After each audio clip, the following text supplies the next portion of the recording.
Hello, happy Friday. We made it. It is Friday. And my, oh my, another liar has entered the courtroom. James Vituscka. Yes. So we are going to be getting into It Ends With Never. Yesterday, in a shocking twist, I don't know what to call it, very bizarre, James Vituscka has entered the chat, entered the court.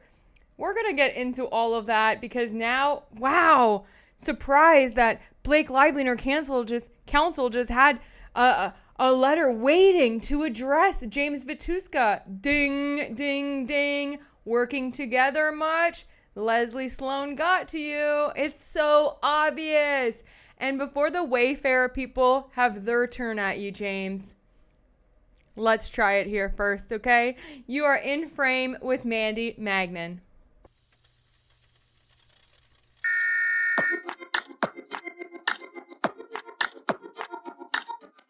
First, just a little bit of hot news, I guess. Miss Blake Lively, not only is she going to be speaking at some summit for her businesses and how her businesses are thriving, she's also been announced to star in a new movie that she's producing, which obviously Ryan Reynolds got for her, let's be freaking honest. But now her Instagram says her work has shaped our nation. Who is she? As a human, woman, mother, leader, fighter, healer, empath, risk taker, and dream maker, has shaped my heart and blah, blah, blah, blah. Time out. What reality? Like, man, what? This is just like absolute bonkers. When I saw this, I was like, ain't no way. And as an empath and like someone who's been doing a lot of healing, this is just absolutely so, the audacity in itself. Now, I can go on and on and on about how this new movie's coming out and it was announced and all of this stuff, and it just makes me wonder and question because it's so funny. Like, how is someone in the middle of this huge lawsuit who is saying because of this untraceable smear campaign, her businesses have suffered, she hasn't been able to get work, her reputation, it's caused her massive amounts and tremendous amounts of stress and agony and pain where she couldn't get out of bed. And okay, but you don't want to show your medical report, so we're going on Goddard and Variety. Now you're on your second movie, which is more than you've ever worked if you look at your IMDb history. And now you're speaking at a summit about your whole business in September and how they're thriving. So you're literally doing all of the things that you said that you can't do because of Wayfair. Like, to me, I'm like, make it make sense. Like, you couldn't have just taken a time off to like really, try just a little bit. Try to convince us that it's true, that this happened to you, that it caused you so much pain and stress and you have lost a lot. You couldn't even take like a time out to try to lie, try to convince people that it's true. You haven't stopped. It's absolutely nuts that in one world you can be suing for all of these lost damages and all of this stuff, and then literally in front of all of our faces be doing the complete opposite. It's honestly, to me, like bonkers at this point. Bonkers. And like, let's just say a prayer right now for whoever is going to be her co-stars, because y'all sure? You're sure about that? Okay. Now, James Vituscka, we're just going to move on real quick, okay? Real quick. Yes, I have my emotional support lip gloss right here because we are going into it. This was a massive play, obviously, by Blake Lively's counsel. I mean, it is so freaking clear as day, especially now that we have a response that also isn't warranted by Blake Lively's counsel.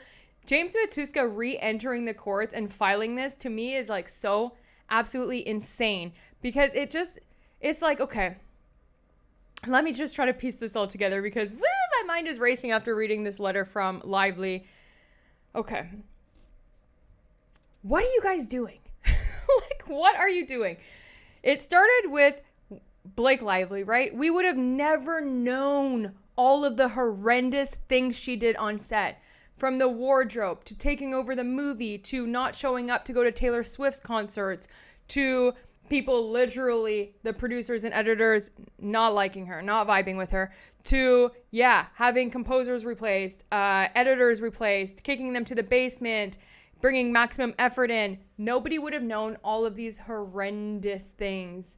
Nobody would know how big of monsters her and her husband, Ryan Reynolds, are.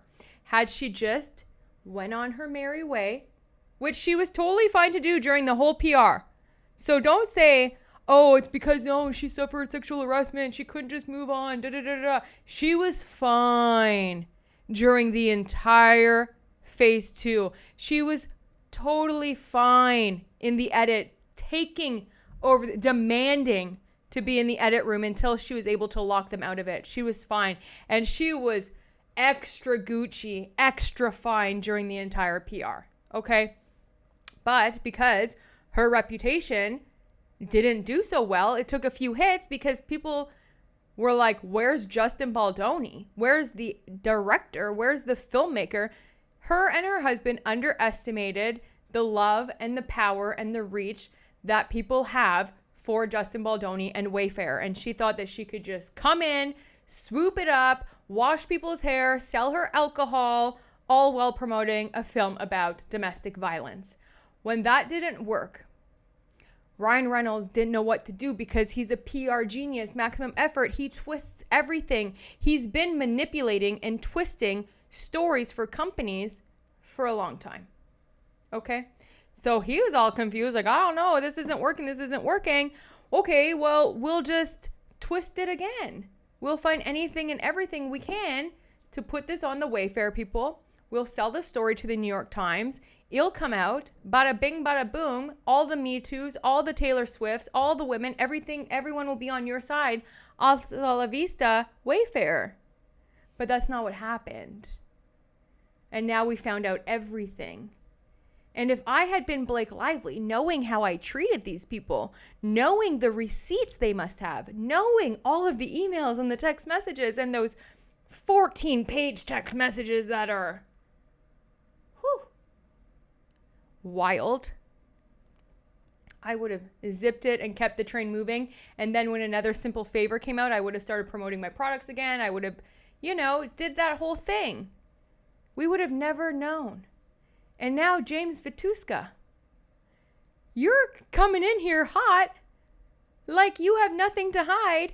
Meanwhile, Katie Joy without a crystal ball has pulled up receipts on you, bro. And if she has them, guess what? The Wayfair people have them too. And other content creators and journalists have them because you were just telling your story to anyone and everyone that would listen, which to me screams not right, not trustworthy, and you play both sides. You're doing whatever you can to stay relevant. And you can't one day say something, the next day say something else, come back, say what you originally said was right, and then be like, oh, no, actually what I originally said, blah, blah, blah, blah, blah. What? There's receipts. Let's get into it. And this whole blame on Justin Baldoni and Wayfair and Brian Freeman for dragging everyone in here. Blake Lively dragged you guys in here, and I'm going to prove that Wayfair didn't drag you in here, James Vituscka. So who's ever paying you, I don't know if it's Ryan, if it's Leslie, it's one of those two. I don't think Blake is quite smart enough to go this far without y'all. Guys, it's so freaking obvious. The move with Isabella asking for sanctions, obvious. This move, obvious. Like, it's so tacky, it's so desperate. It's actually, it's wild. But this is just the original declaration that came out yesterday by James Vituscka. I was thrust into the center of this consolidated lawsuit by the complaint filed by the Wayfair parties and their attorney, Brian Freeman. Clock that. I was the Daily Mail reporter that authored the text messages which appear at paragraph 193 of the Wayfair parties' amended complaint in this case.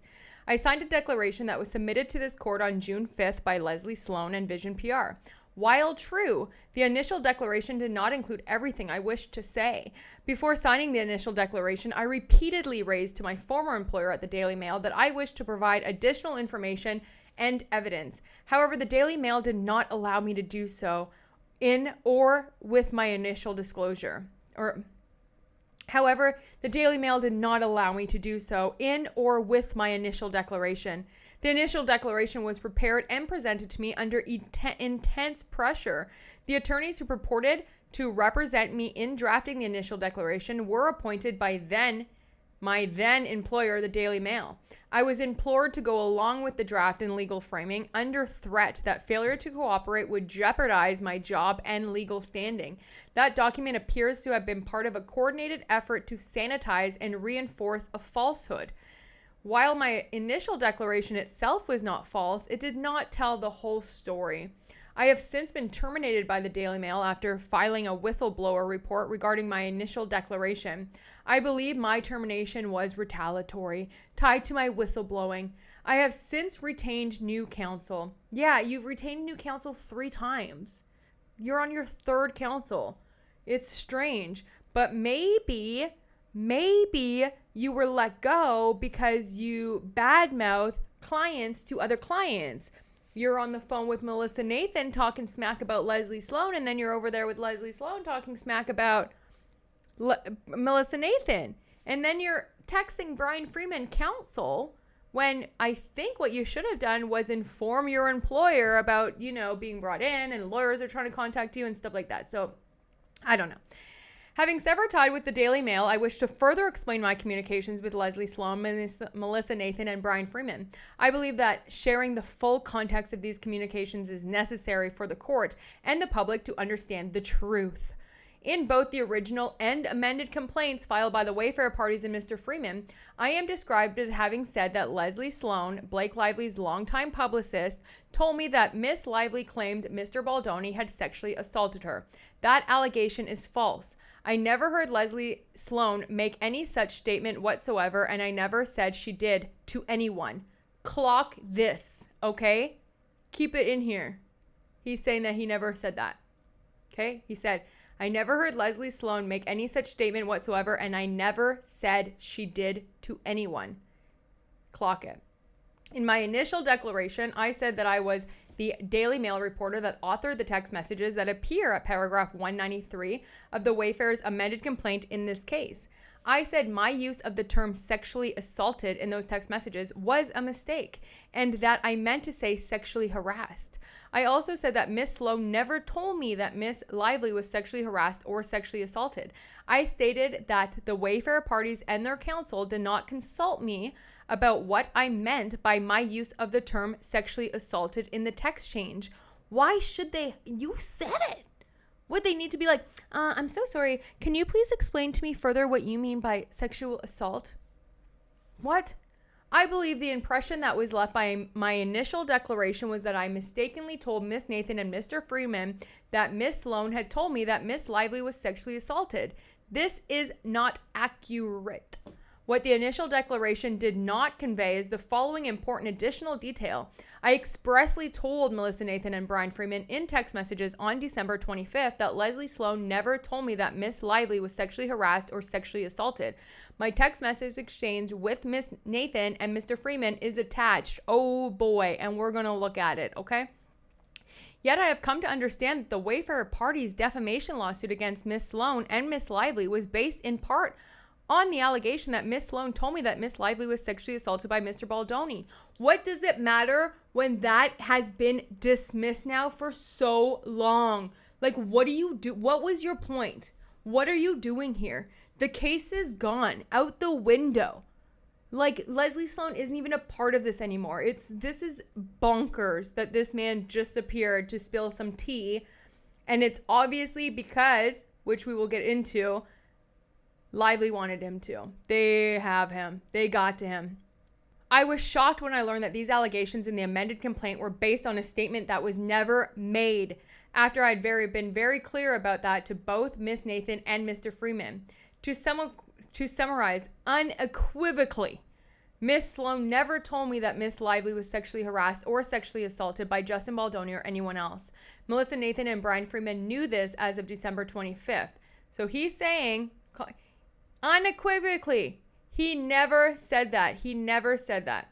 By filling By filing a lawsuit based on falsely casting me as the source of a sexual assault allegation, Mr. Freeman, his clients, and those apparently aligned or acting in consort with them have caused immense harm and I believe misled this court. They have damaged my reputation, cost me my employment, and undermined my career as a journalist. I submit this declaration to ensure that the court and the parties have a complete record of my knowledge and my name is not further misused in service of a false narrative of those who conceived it. Everyone forgot about you, James. What are you doing here? You're the only one now dragging your name because let's go to the exhibit. This is the exhibit that he puts in. Melissa Nathan, Brian Freeman, and James Vituscka. Melissa Nathan says, James, Brian. James, I know it's the holidays, but when you can, would you be able to screenshot those texts you have with dates?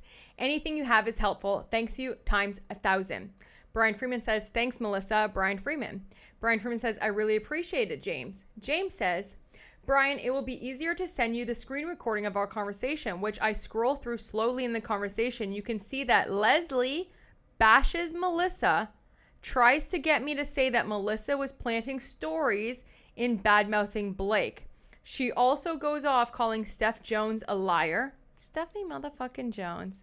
Everyone knew that. She's a liar. But anyway, she also goes off calling Steph Jones a liar, and never once did she mention anything about the sexual harassment. Here is the screenshot recording. We don't get the screenshot recording, of course. Many times she gives us information and then her clients get mad and then she comes back and says that she never gave it to us and it's a lie. Why would they then believe you when you told them it was sexual assault, that she had said sexual assault? Why now would they now believe you when you're reneging on it? You literally just said Leslie Sloan gives you information and then her clients get mad and then she comes back and says that she never gave it. It's a lie. You're literally saying Leslie Sloan is a liar. Like, it's not saying that the Wayfair parties, oh, you told them that you didn't do it, but you also said that they did. Okay? And now in this text, you're literally saying that Leslie Sloan tells you things and then comes back when their clients get mad and say that she never said it. It's a lie. So which side were they supposed to believe? Were they supposed to believe that Leslie Sloan and Ryan Reynolds and Blake Lively didn't get to you? Were they supposed to believe the original thing that you said before the CRD complaint came out? Hello? It literally says Leslie Sloan does this all the time. It's a lie. I had many conversations with her about Blake and never once did she say anything about sexual assault. I had a 3-way call with her and Melissa and she never said anything about it then either. I hope this helps in some way. It's nothing else. It shows she doesn't like Melissa and she tried numerous times to get me to say that Melissa was planting stories or that Melissa was bad-mouthing Blake after I told her countless times it was not the case. She just kept going. So this just proves that Leslie Sloan and Blake Lively and her little husband were smearing Justin Baldoni and the Wayfair people. This shows that Leslie Sloan was trying to coerce James Vituscka and manipulate him and literally beg him to say that Melissa Nathan and the Wayfair people were planting stories about Blake. And he says, I told her countless times it was not the case and she just kept going. And they just keep going. That's why we're here today. How many times do they have to be told that the Wayfair people were not doing a smear campaign? It literally says here in this text. It also says in this text again, I will not forget this. There's proof right here. Many times she gives us information and then her client gets mad and then she comes back and says she never gave it to us and it's a lie. Y'all are a bunch of liar, pants on fire. All you guys do is lie. Lie.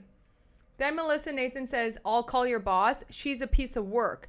So that's from text messages that we don't get to see. So obviously Leslie Sloan was threatening him, it seems like, in my opinion. We'll have to know when we get all of the receipts from Wayfair.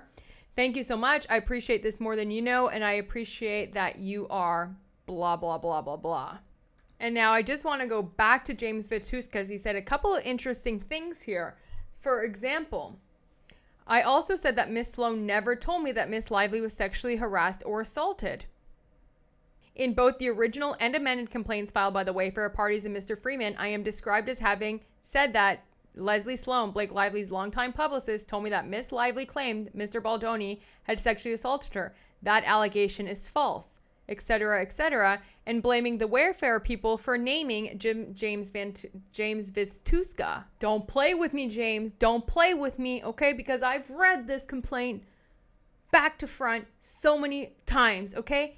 They never named you. They never named you. Following the release of Lively's administrative complaint on December 20th, the same Daily Mail reporter informed Nathan and Sloan had lied to portray Baldoni as the foe.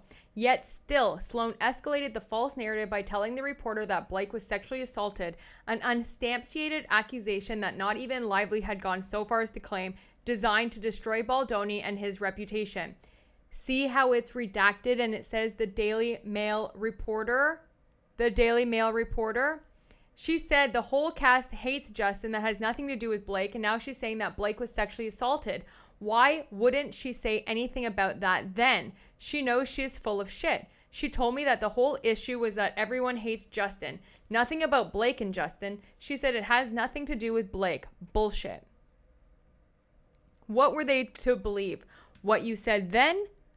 What you said in December? Or what you're saying now? I mean, it seems like switching, but for you to say, I unequivocally never said that to the Wayfarer people. Bruh, there's text messages where you did say it. So, okay, you said that and it was a lie, right? That's what you're trying to go with. You're trying to say that when you said this was a lie. You used your own words. It was totally out of context. Whatever you're trying to go with. But you can't say that you never said it. And how are they supposed to trust you when you literally said them, oh, no, Leslie never said that.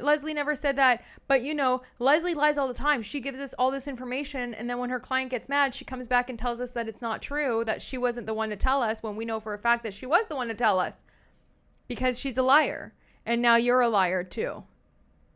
Sloan ruthlessly took advantage of Nathan's good faith. As a result, Nathan was forced to combat the negative press that was both planted and propagated by Sloan. Ultimately, the actual smear campaign was orchestrated by Sloan at Lively's direction. This proves it. Even if Leslie Sloan didn't tell James that, oh, Blake sexually assaulted her, whatever. Okay, let's just take that out of there. James lied. Okay, let's say it on its face. James lied. Leslie Sloan was still going to these reporters talking smack about Justin Baldoni. The whole cast hates him. He's the problem. Oh, and there's more text. There's way more text by Leslie Sloan to reporters.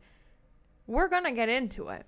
And now, if you haven't seen Katie Joy's Without a Crystal Ball, I mean, we can all say whatever we want about other content creators, however you feel. Doesn't matter. Her work, I will always say, stands on its own. And that girl keeps receipts. Don't ever drunk dial her saying some stuff, because it will be recorded and it will come back to you. James, you sent all these people these crazy files. Allegedly, you had a whole PDF sent to everyone, including Wayfarer. You don't think they're going to come back and use all of this against you? What are you thinking? It's too easy. It's too easy. So while I was watching Without a Crystal Ball's video on the crazy receipts she has, and we know that she was talking to him because she was the one that broke that he signed that little affidavit under duress. So he was all the way Team Wayfarer, saying that Leslie Sloan and Blake Lively and Ryan Reynolds were the ones doing the smear machine, and he's never going to turn on Wayfarer because it's the right thing to do. Just one of the texts or the emails, or one of his statements anyway, that he made during this whole crash out he had was, Daily Mail started a smear campaign against Baldoni in August of 2024. I told this to my formal counsel during our talks many times. I also sent this to them. It was ignored every time. This info would have been used to prove Sloan did defame Baldoni. By forcing me to sign the declaration, Sloan knew she would get dismissed from the case, and my attorneys knew it as well. Whenever I tried to do articles on Blake Lively to reveal the truth in December, I was shot down. It was almost as if Blake's people were coercing us not to. My reporting kept being ignored. And then there is this one as well. Actually, on second thought, no, I have absolutely nothing to hide. And the only reason Sloan is doing this is so that she can get excused from a situation that her and Stephanie Jones created. A situation in which a woman falsely accused a man of sexual harassment, knowing that this did not occur and also knowing it would destroy his life. She did this to save her own reputation, which was tarnished by her own doing. Sloan played into this by feeding me false information to try to save her client. Sloan is a liar. And if I were going to agree with these terms, all it would do is paint me as a dishonest one. It would also throw Nathan, Abel, and Baldoni under the bus, and that is not something I am willing to do. What Lively tried to do, Taylor Swift, is disgusting. She tried to extort the godmother of her children to save herself from an image tarnished by her own actions and lied about Swift's involvement. Swift's father stopped Lively's extortion attempt on his daughter.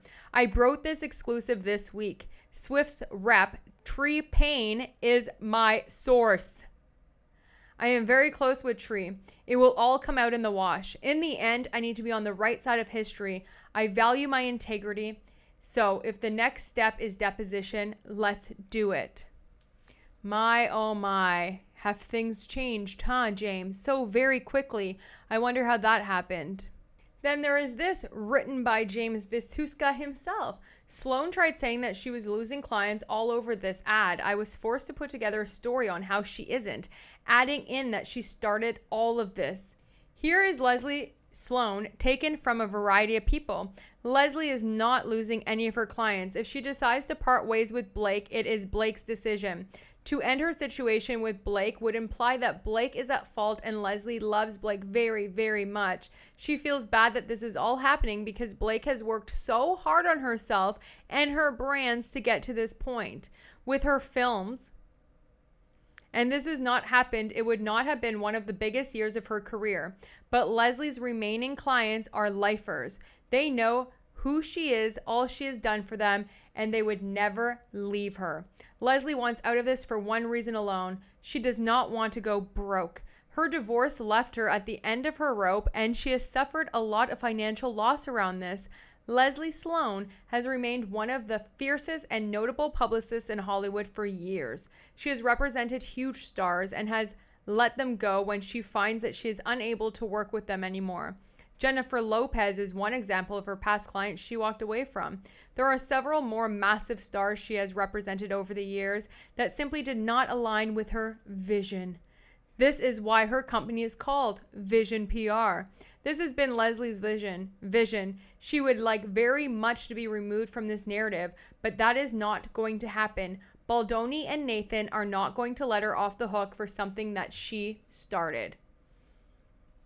So should people believe you when you wrote all of this, James?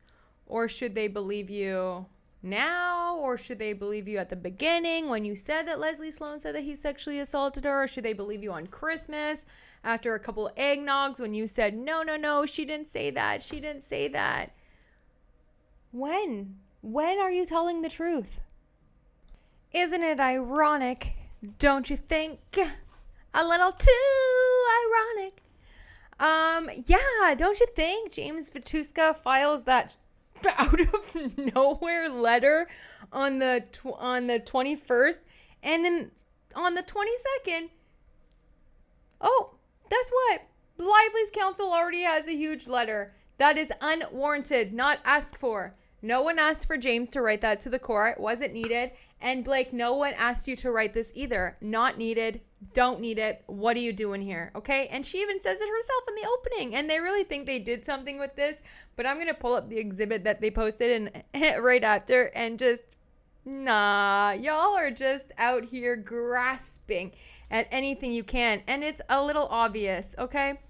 In light of the court's invitation to the Wayfair defendants to address the extent to which discovery through the present is or is not appropriate by today's date, Plaintiff Blake Lively respectfully submits this supplemental letter to highlight the relevance of Exhibit A that was attached to the just filed declaration of non-party James Vituscka. They have nothing to do with each other.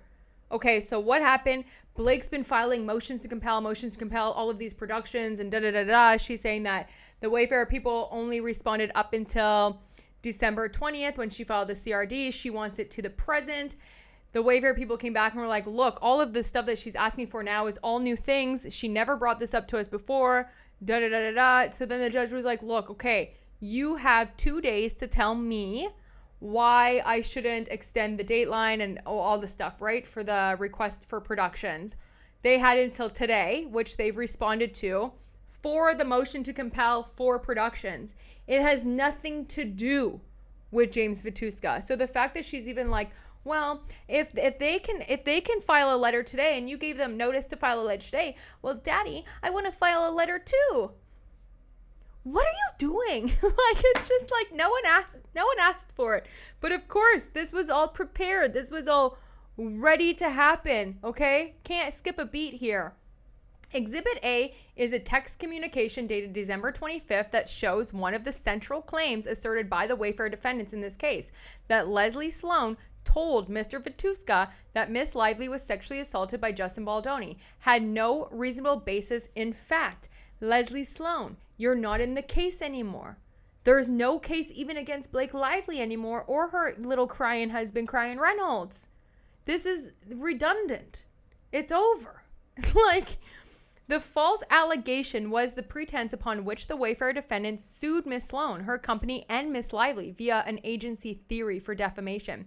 Exhibit A presents clear evidence that Brian Freeman and Melissa Nathan understood no later than December 25th that their core factual allegations regarding this defamation claim was baseless. I don't see it that way. I see that James Vituscka was lying, and he was saying that Leslie Sloan lies. I believe that Leslie Sloan probably did say those things, and then he got in trouble. And then he came back and was like, whoa, I didn't know this was going to happen. Yeah, she never said that. Please, I can't lose my job. You know, I mean, who are they to believe A, B, or C? I go with what people tell me the first time until they start making up all of these little stories, all these little lies. So to me, it doesn't say that it's baseless. To me, it says that Leslie Sloan, she comes and tells us a bunch of stuff. And when her client gets mad, she says that she never said it. Which is exactly what James is doing now. He said Leslie Sloan came and told her a bunch of stuff. Then Leslie and Blake got mad. And now Leslie's saying, oh, I never said that. And now James like, oh, yeah, she never said that. Who are they? What truth are we supposed to believe? Furthermore, neither Miss Nathan nor any of the Wayfarer defendants or their counsel have produced the December 25th text chains, raising the question whether their insistence on maintaining a December 20th cutoff date is motivated by their possession of this and or similar documents. Accordingly, Exhibit A supports Miss Lively's request for discovery from the Wayfarer defendants through the present because it demonstrates precisely the kind of evidence that the Wayfarer defendants and their counsel possess, yet have concealed post-dating their proposed discovery cutoff date of December 20th. Because where are your texts, Blake? Where's your messaging? Why should they have to show you everything after you file the CRD? Because if it were me, my text after that would not be nice. Would not. You thought I was kind. You thought I was nice. You thought I was a good person. I will eat you alive after you filed that CRD complaint. And I would have let all my people know. Okay? I would be ready to go to war to fight you after you lying in the New York Times like that. Then they go on to say, in their New York Times complaint, the Wayfarer defendants included undated excerpts of the text messages identified in Exhibit A, which left open for interpretation the timing and sequencing of events. 2 days later, however, the Wayfarer defendants filed an errata to the New York Times complaint, removing the very text messages in Exhibit A based on a reporter's privilege. Attached here too. In addition, they omitted these same text messages in 2 complaints filed before the court and instead included only the text message between Mr. Vituscka and defendant Nathan, in which Mr. Vituscka allegedly suggested that Leslie Sloan is saying that Miss Lively was sexually assaulted. The Wayfair defendants relied on this specific text message between Mr. Vituscka and Miss Nathan in their Southern District, New York complaints, which also has been not produced by Miss Nathan or any Wayfair defendant in discovery, even though it is cited in the Southern District, New York complaints as support for their allegations that Miss Lively's publicist, Leslie Sloan, lied to portray Baldoni as the foe and escalated the false narrative by telling the reporter that Miss Lively was sexually assaulted, an unsubstantiated accusation designed to destroy Baldoni and his reputation, Wayfair. Do they need to show you all of that? Because what does that have to do with the smear campaign? Aren't you fighting sexual harassment in a smear campaign? This complaint that they filed has been dismissed. So why do they need to show you every single text message from that complaint? It's not there anymore. It's non-existent. Arguing that Miss Lively was liable for the Sloan party statements. However, according to Exhibit A, before any of these complaints were even filed, the Wayfair defendants and Mr. Freeman apparently knew that this sexual assault allegation was patently baseless. They knew so at the time they filed an errata that obscured this revelation from the New York Times complaint. So they knew when they made their allegations in this action, notwithstanding knowledge of the same, and they have not produced the entire text exchange that would clarify the sequencing and timing in the way Exhibit A now has. It doesn't do that at all. To summarize, Exhibit A confirms that the Wayfair defendants and Mr. Freeman knew on December 25th, or 3 weeks before they filed the original complaint in this action alleging defamation against the Sloan parties and Miss Lively, that Miss Sloan did not tell Mr. Vituscka that Miss Lively was sexually assaulted. It says that, yeah, he's texting them that, but he also says in the exact same breath that Leslie Sloan is a liar and she does this all the time.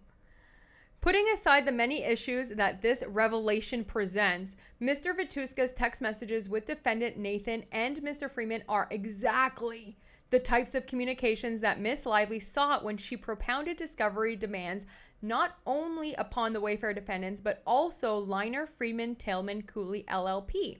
This has nothing to do with a smear campaign or sexual harassment. What are you looking for? And plainly rebut the Wayfair defendants' disingenuous notion that negative narratives against Miss Lively and the Sloan parties were organic. Right, so they're still saying that it's not organic. Wait till we get to the exhibit that these people put in. Wait till we get to the exhibit. The specific narrative about sexual assault was plainly created by the Wayfair defendants and their counsel. In fact, these communications remove any doubt as to Mr. Freeman's direct involvement and interaction with media outlets regarding Miss Lively and her complaints. Yeah, he never said that he never talked to journalists. He's allowed. Actually, the judge told him that he was allowed. Just like Blake Lively's counsel talked to many journalists too. Brian Freeman never said that he never talked to anybody about the complaint. He's out here defending his clients. Y'all are just making up some crazy stuff. These communications also confirm that the Wayfair defendants and Mr. Freeman appear to have knowingly made allegations on the basis of sexual assault statements that they had no reasonable basis to believe were made when they filed each of their Southern District, New York complaints and opposed the Sloan parties and Miss Lively's motion to dismiss. Further, it is clear that the Wayfair defendants have intentionally withheld these plainly relevant and responsive communications based on their arbitrary December 20th cutoff date. For these additional reasons, it is respectfully submitted that Miss Lively's motion to compel be granted in its entirety and the Wayfair defendants be compelled to produce responsive discovery through the present. Well, if you thought this was all a big mess and absolutely insane and not warranted and no one asked for it and the judge did not ask for it either, you're right, because Judge Lyman has come back and told Blake Lively, zip it, okay? We didn't ask for this. He says this is literally hours. I just went into the docket before I made this video, saw the letter that we just read by Lively and her counsel, just looked at the docket, and Judge Lyman answered back real quick. And this is what he says about that whole James Vituscka thing from Blake Lively's counsel. Plaintiff Blake Lively filed a letter with the court on August 21st, ostensibly in support of her motion to compel the Wayfair parties to produce documents post-dating December 20th. Although the court granted the Wayfair parties leave to file a supplemental letter regarding that issue, it did so only because Lively provided certain evidence for the first time in her reply brief. The court did not similarly grant Lively leave to respond to the Wayfair parties' supplemental letter. The Wayfair parties are therefore relieved of any obligation to respond to arguments made in Lively's letter. Like, girl, enough is enough. Like, what are you doing? You didn't, he said, like, oh God, I'm getting flustered. The judge said for everything, like, you can't have one response. He lets you know if a 2-page supplemental response, et cetera, et cetera, et cetera. They don't know when to quit. They don't know when to quit. And the exhibit that Lively attached is 91 pages, but I just want to go over a few things with you, especially when it comes to the James Vituscka thing and a few other text messages that this is coming from Lively's counsel attaching this. Okay, guys, Lively's counsel, and it proves no smear campaign by the Wayfair people. And this is just basically all the stuff that the Wayfair people filed. So just saying that they've redacted some of the pages for the reporter privilege. I think they should have just left this alone, because the more I read it, the more I'm like, how many times, Blake and Leslie Sloan, do you have to be told that there is no smear campaign? So now you have James Vituscka over here. I don't know. He's like playing both sides of the fence. I don't know what he's doing. But even he said Leslie Sloan tried to get him over and over again to tell him that Melissa Nathan was planting stories and smearing Blake, but he didn't do that because it's not true. So already you have reporters saying that there was no smear campaign from the Wayfair people, but there was a smear campaign from Leslie Sloan and Blake Lively. Now you have these text messages again, and it's just good to like go over them, because you can really see, like Justin saying, how can we say somehow that we are not doing any of this? It looks like we are trying to take her down. Melissa Nathan, it doesn't. They are doing all of this themselves, and it's really obvious. Justin on another day, okay, please monitor. Things I'm more worried about is that we are planting these stories, which is not true, obviously. Jennifer Abel says, chiming in here, the people saying that there are bots and this is a PR play are on your side is a minority voice compared to the thousands and thousands who are calling it what it is and reacting to Blake's own actions and interviews. Then you have the text messages where the New York Times said they scoured thousands. And Blake Lively has every single text message, okay, that was sent from Jennifer Abel's phone, and still excluded so many messages to paint her picture. Well, you don't have to paint a pretty little picture if it's true. If it's true, you shouldn't have to redact anything. Then you have text messages between the tag team, Melissa Nathan, where it says, the tag team, we didn't tell Jed to go after the idea that her promo was inappropriate. That happened organically because people saw the actual movie and were like, wait, this is a movie about domestic violence? That there were florals too? Zoe sent me this on Saturday, goes, this is a crazy way to market this movie. Then at the bottom it says, come on, we had nothing to do with that. More text messages between Justin Baldoni and Melissa Nathan, where she says, none of us would ever do this. Justin Baldoni asks her, this is not us, correct? Assuming the guy we brought in would never do this. Melissa Nathan wrote, none of us would ever do this. How many times you have to be told they didn't do it? It was organic. Then you have Melissa Nathan saying, this just ran. Obviously, none of us knew about this either, but once media goes in, they go in. The content creators are on fire, and Justin, she has handed it to them on a plate. Just concentrate on the success of the movie. Yeah, Blake gave us enough content to work with that we didn't need Wayfair telling us what to say or do. Blake did that all on her own. You feel me?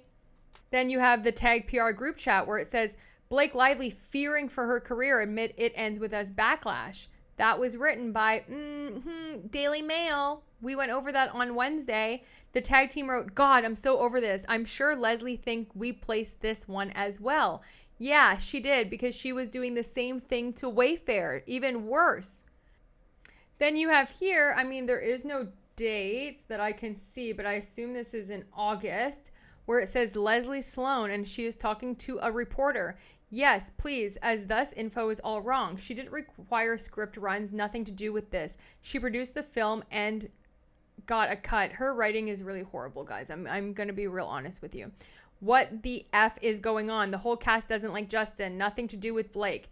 Like I said, the reporting, and then he says, one of these reporters known is close with Stephanie Jones because they used to always get the Tom Brady Giselle stuff, and Steph reps him, I believe, Leslie Sloan says, I am telling you, she's a liar. They are panicking as the whole cast hates him. Then he says, so they want to run something based on the reporting, and I want to shut it down, but need something to shut it down with. I know she's a liar. I just need to get my editor on board because she has 3 reporters feeding her BS from LA. Then Leslie Sloan says, I promise she is lying. This will not look good for your site. The entire cast will go on record. Can you give me anything at all? And she says, no, I'm on a plane and this needs to hold. And then Mr. Vituscka looks like he screenshotted that text and sent it to the Wayfair people and said, she said the whole cast hates Justin and nothing to do with Blake. And now she's saying that Blake was sexually assaulted. Why wouldn't she say anything about that then? She's full of shit. She told me that the whole issue was that everyone hates Justin, nothing about Blake and Justin. She said it has nothing to do with Blake. BS. Then you have here text with TMZ. TMZ, people's story about Justin Baldoni false about cast and crew hating him. We are told cast and crew find Justin nice guy. Doesn't take as harsh of sides behind the scenes, and it's being reported. At this point, we're told it's being milked for publicity. Justin's over it. It really was creative differences between Blake and Justin, but wasn't nearly as bad as reported. Blake, huge ego, etc. is the reporting. Then Melissa Nathan answers, do you have any sources? Blake Lively camps keep thinking it's us placing it and we are doing F all. Yes, on production. Yes, they've had a producer working overtime and spoke to people on production and post. Wait till I tell you the whole story. We're legit saying source since it's all Blake's ego. You have no idea. You think you do, you do not. In my whole career, I've never come across this situation. But why aren't people saying the real story? And then you have from Melissa Nathan and Leslie Sloan. Okay, I'm pretty sure. So I think this is Jennifer Abel and Leslie Sloan. She writes, good for you. I know you are friends with Melissa. Yeah, we are. I am not paid to take people down. I'm honest. She says she hasn't done anything literally anti-Blake. She told me the same thing that she told you, which is she said that Blake's backlash is organic. Leslie Sloan said it's not. She did nothing but help get a movie, make tons of money. Justin makes tons. Yeah, she was kind of off promoting it as if it was Barbie. It's just based on the things that she said directly. I mean, we can go on and on and on, but how many times do they have to be told? There was no smear campaign. The one smearing was coming from Leslie Sloan and Blake Lively. The Wayfair people have come back with their response. The judge asked them for a supplemental response as to why discovery should be now into the present, etc., etc., etc. They did come back and they just said it would be overbroad and burdensome, and the obligation is disproportionate that Lively, who produced documents only through December 31st. So basically, like, we matched her, like she only did it till December 31st. It should go both ways, and that the sole basis for Lively proffered in her motion for extension of the cutoff date and her deficiency letters, and the only allegation of a continuing wrong in Lively's complaint. And they're saying that all of the stuff that she's asking for aren't relevant to the alleged smear campaign. None of the requests are tethered to Lively's actual smear campaign allegations, which is limited to efforts by the Wayfair parties to manipulate the media landscape against her using untraceable sources to paint Miss Lively, the only plaintiff, as the aggressor instead of the victim. The requests for productions are not limited to documents painting Lively in a negative light. I like how they say Lively because she's asking for things from Ryan Reynolds, Leslie Sloan, all of her businesses, etc., etc., etc. They go on to say in her reply brief, Lively argues that the remaining 51 requests for production which cover a myriad of topics other than the smear campaign, should be produced through the present. She provides only 2 examples, neither of which warrant extending the cutoff date. First, Lively claims documents concerning any actual alleged or suspected harassment related to the film should be produced through the present. Encompasses post-complaint documents concerning Lively's claims, which are protected from disclosure by the attorney-client privilege and work product doctrine. Also seeks information relating to other individuals' complaints made after Lively filed her complaint, and cited her cases do not say this information is discoverable. In Lively's own words, prior complaints of sexual harassment and retaliation are discoverable. They're saying, no, they're not. Second, Lively claims changes in Wayfair's policies and procedures through the present should be produced, but does not identify which request covers the subject, and neither of her 2 cited cases dealt directly with policies and procedures or provided any blanket rule.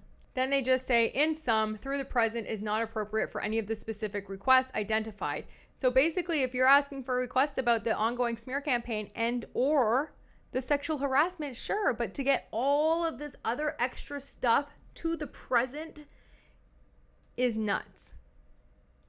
And yes, I did see that the judge came back also and made an order on the sanctions, as well as serving Elizabeth Ferreira by third alternate means. And I agree with both of his rules. I think Isabella Ferreira calling for sanctions was absolutely nuts. Number one, what are you doing? Again, if you call for sanctions and it's not sanctionable, you should be sanctioned, period. Go to jail. I don't care. Pay your fee. And yeah, the Wayfair people need to prove, again, that they go through all of, I know that they tried to do it 5 times at different addresses and stuff, but he's saying it's not good enough. Try again. He was actually very nice in the court ruling.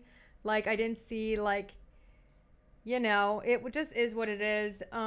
They just have to try harder. Try again, you know. I think Blake Lively, when she did it with Mitchell, she did it like 9 different times. And yeah. And then with Ferrer, I mean, baby girl, you're going to have to take the subpoena. I mean, for you to say that they're harassing you and it's violating and they're harassing and it's abusive, give me a break. And then asking for sanctions because they're trying to serve you is just like, this was all for PR. This was a stunt by the Lively people. You can't convince me otherwise. And that all could have been solved by Isabella just giving them the address where she could be served, or for her counsel, who, and they don't have to accept service for her, right? It's totally her call.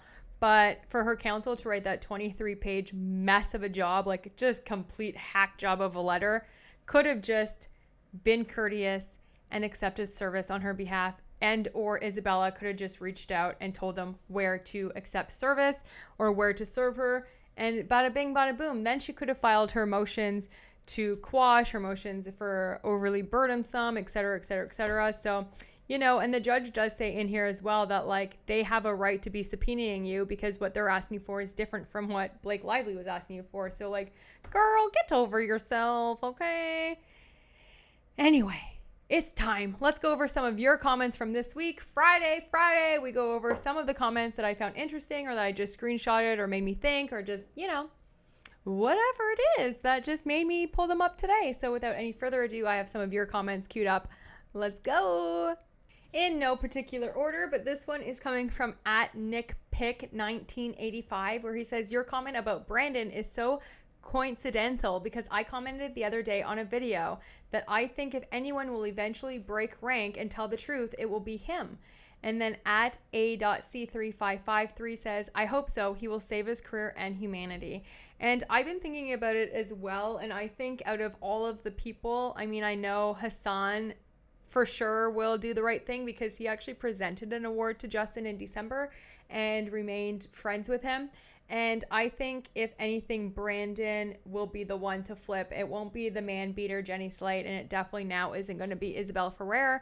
Those girls, I think, all together created a very toxic environment in the PR as well as on the movie set. And I think if anything, yeah, I think Brandon hopefully will tell the truth and do the right thing. Sigrin7671 wrote, woman who is fixated on her outfits, complaining about getting complimented about her outfits, or was it? I do not remember the exact words. Maybe Justin Baldoni saying, I'm not even that attracted to you.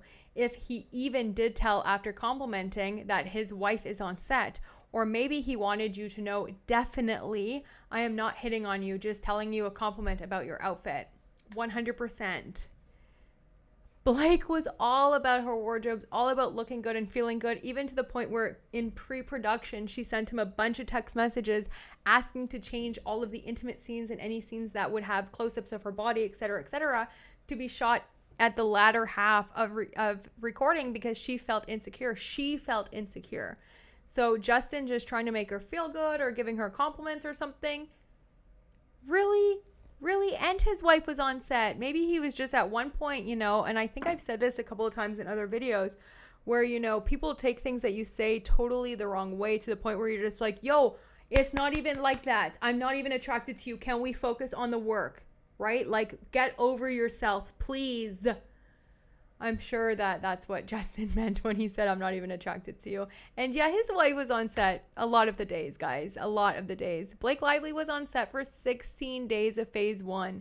At Leanne Tiamendez 6393 says Wayfair is guilty for not exposing Blake Lively and Ryan Reynolds sooner. Blake Lively has no justifications to any of her moves to direct, edit, and demand producer credits, imposing maximum effort as the promotion agency.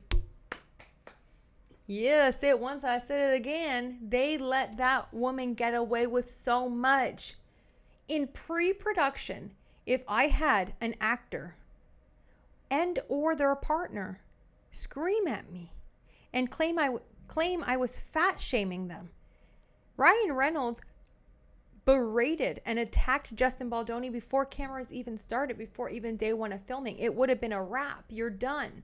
I don't care if you're Blake Lively or if you're Meryl Streep, you're out of here. Okay? You have to act a certain kind of way.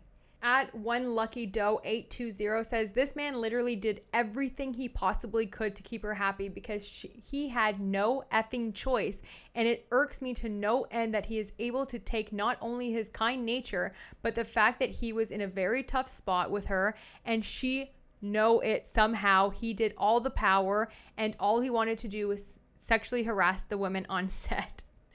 Yeah, like she had all the power. He knew it. And then in turn, he still went around sexually harassing everyone. Like, come on, make it make sense. She must think the world is literally dumb AF, which only goes to prove how dumb AF she actually is. The only one buying this BS and her are her and the judge. Not even her lawyer buy it, and you can tell. Yeah, they're grasping at straws at this point. Like, there's no way her lawyers actually think that this is a case, but I'm sure that they think that they can win, and they're getting paid mullah. But the only one really buying into this whole SH and then retaliatory smear campaign is Blake Lively and a few Blakeskis that are left. At Nicole_1980X says, oh my God, these women on this set were all out of their minds. Poor Justin. I don't know how he made it through the filming having to deal with them. This is written like a script. When the jacket briefly popped open. Seriously? We were talking about the onesies where she says her jacket briefly popped open and he saw her lace bra and he said, can you take your jacket off so I can see you in your lace bra? Like something like that. Like, it's just so crazy what she's saying actually happened. Is nuts. This happened at exactly the right time for Justin to insult Miss Lively. Come on. Ryan definitely had to write this because it reads like a movie script, and the crap they're putting in here about Justin is a figment of Ryan's imagination. Justin wouldn't have to ogle at Blake when he has a beautiful, moral, and kind woman standing right next to him. Dream on, Blake. You couldn't get a nice guy like Justin because your soul is so ugly. Ryan, however, is perfect for you. Lip gloss drop. Yes! I love that. Justin wouldn't have to ogle at Blake when he has a beautiful, moral, and kind woman standing right next to him. Dream on, Blake. You couldn't get a nice guy like Justin because your soul is so ugly. Ryan, however, is perfect for you. Love it, love it, love it. This is coming from at Alice Knows _. The only AI hallucination here is Blake's recollection of events. That just made me laugh so much. Obviously, it still is. And last but not least, I have Christine at 9801. Isabella thought all those clothes and trips were for free. No, ma'am. It's time to pay up and support Blake. She didn't do all of that out of the kindness of her heart, in my opinion. Well, you know what, Kristen? In my opinion, too, no, she didn't. She knew exactly what she was doing by grooming that woman. I can't even say young woman anymore because, you know, she's like, what, 25? She knew what she was doing. She knew what she was getting into. I bet they promised her the world. I bet they promised her everything. Everything. And that's it from me, guys. Ooh, whoa. Good catch. That's it for me, guys. Happy Friday. I hope you all are having a great day. I just want to say thank you so much for all the comments and for all of y'all being here. And thank you to all the new people that are here. My gosh, this week was wow. Thank you so much. I appreciate it. And yeah. And y'all are just so funny because tell me how I dropped into Cassidy's live yesterday and I was watching. I love me some Cassidy, okay? And y'all are in there talking about how I need to go on a second date for candy purposes, talking about my dating life up in Cassidy's chat. Oh my gosh, I was laughing so hard, and also I was on a little bit of a gummy, so I was just like, oh my god, I was like beat red and no one was even around me. It was so funny. Yeah, I did. For all y'all interested, you know, I'm more than 10 years older than this young man, so it's not gonna work for many reasons, but you know, I'm just looking to have a good time and have some fun, so we'll see where it goes. But you know, I just still got it, you know, still got it. Anyway, it was real fun, and yeah, we'll just see. But let's see how we're going to go into this weekend and what we can leave each other with. I'm starting with the man in the mirror. Ooh, I guess it's this quote by Neville Goddard. If you don't listen to Neville Goddard and you're looking to like make a change or expand or love yourself, or, you know, find your power, like your true essence, it's just really good to just have in the background or listen to before bed or just lie on your couch or bed and just like let it play. But he has a quote that says, "Stop trying to change the world since it is only the mirror. Man's attempt to change the world by force is as fruitless as breaking a mirror in the hope of changing his face." If you want to change your world, you need to start with inside. You need to find what fuels you, what makes you happy. You need to know exactly who you are inside. And I swear, if every day, if you tune into that frequency, every day, if every thought, every time you need to really change, intentionally change your thought pattern, intentionally change the words that you're saying to yourself, intentionally change you, the world in turn will change around you. It has no choice.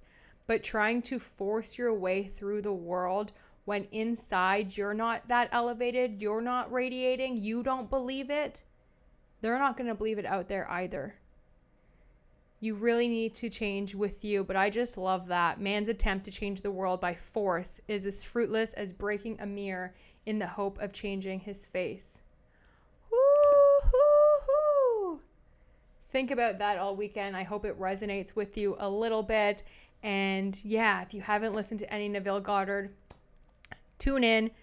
I'll be talking a lot about him on Tuesdays in the members section. I know I said it'd be open this week. I'm still working with YouTube, trying to get it together. It's a new thing for me. So of course I'm trying to like make sure everything's, you know, right and proper before I launch. That's my mission this weekend, as well as got me an audition for a big movie, feature film. Can't wait. Shoots in Northern Ontario. The role is spicy, juicy, messy. I love this character. I'll be working on that all weekend, putting it on camera on Sunday. And yeah, just work, you know, every day I'm hustling. But I also take days off. I'm not like in a place anymore in my life where when people say no days off, it sounds like a flex to me. I'm like, whoa, I love me some days off. I love me a little time out to be a human being and not a human doer. So that's my plan this weekend. I have a bunch of stuff that I do need to do in order to get this up and running. And then also I have the audition. I'm going to go to church and garden. And that's my whole weekend. So I hope y'all have the best weekend. Drop your comments. Let me know what you think. Let's just take a moment.